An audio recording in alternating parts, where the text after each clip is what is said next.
So far, we've discussed public racial discrimination and public gender discrimination. What about discrimination based on sexual orientation or gender identity?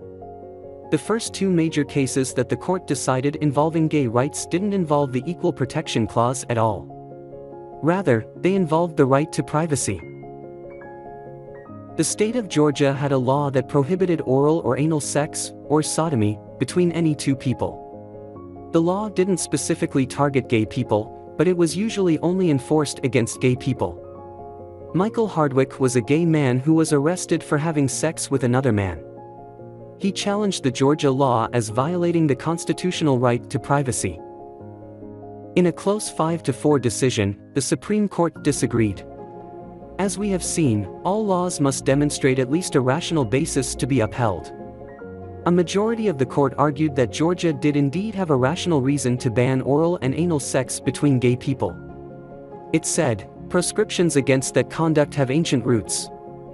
Hardwick asserts that there must be a rational basis for the law, and that there is none in this case other than the presumed belief of a majority of the electorate in Georgia that homosexual sodomy is immoral and unacceptable.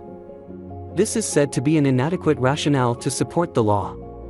The law, however, is constantly based on notions of morality, and if all laws representing essentially moral choices are to be invalidated, the courts will be very busy indeed. This decision was a major defeat for gay rights. But then an interesting thing happened. Over the next 20 years, the Supreme Court became more and more conservative. It began to overturn liberal decisions in favor of conservative ones. But on the issue of gay rights, it became more liberal.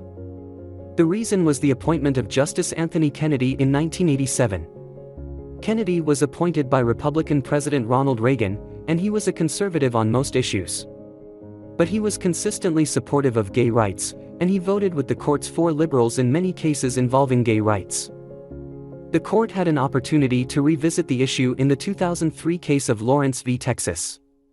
Like Bowers v. Hardwick, this case involved a state law that prohibited oral and anal sex, but this law was specifically restricted to gays and lesbians.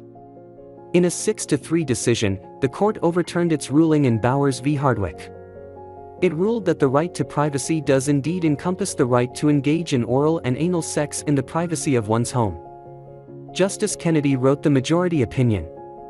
He said, "The condemnation of gay sex has been shaped by religious beliefs, conceptions of right and acceptable behavior, and respect for the traditional family. For many persons, these are not trivial concerns but profound and deep convictions accepted as ethical and moral principles to which they aspire and which thus determine the course of their lives.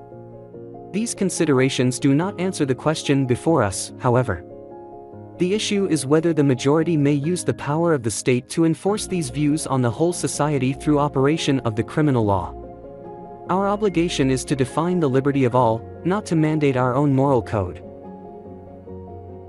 This case was a major victory for gay rights, as it meant the government could no longer criminalize these specific sexual acts. But its scope was limited, as it was based on the right to privacy rather than the Equal Protection Clause. However, Justice Sandra Day O'Connor saw it differently. She was the first woman appointed to the court, and she agreed with the majority that the Texas law was unconstitutional. But she disagreed with the court's argument about why it was unconstitutional. O'Connor argued that the court should not overturn Bowers v. Hardwick. The government possessed the right to ban sodomy if it chose to do so. The problem with the Texas law, according to Justice O'Connor, was that it made sodomy illegal only for gay people, while keeping it legal for straight people. She said that this violated the Equal Protection Clause.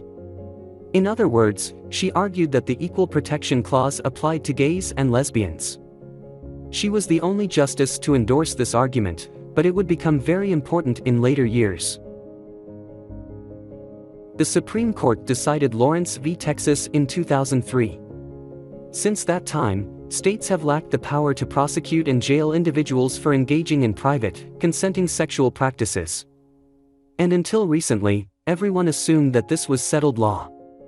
However, in June 2022, the Supreme Court overturned Roe v. Wade, ruling that the constitutional right to privacy no longer encompasses the right to obtain an abortion. As a result, conservative states are rushing to ban abortion and impose criminal penalties on those who seek and perform them. Like Roe v. Wade, the Supreme Court's decision in Lawrence v. Texas was based on the constitutional right to privacy. The court overturned Roe on the argument that the Constitution was silent on the issue of abortion, and therefore states could regulate or ban it. This logic could easily be applied to laws related to sodomy. Because the Constitution is silent on the issue of sodomy, states should be permitted to regulate or ban it. In fact, conservative justices such as Clarence Thomas have already called for overturning decisions such as Lawrence v. Texas and eliminating the right to privacy altogether. The question is whether his colleagues will heed his call. So far, they have seemed very inclined to do so.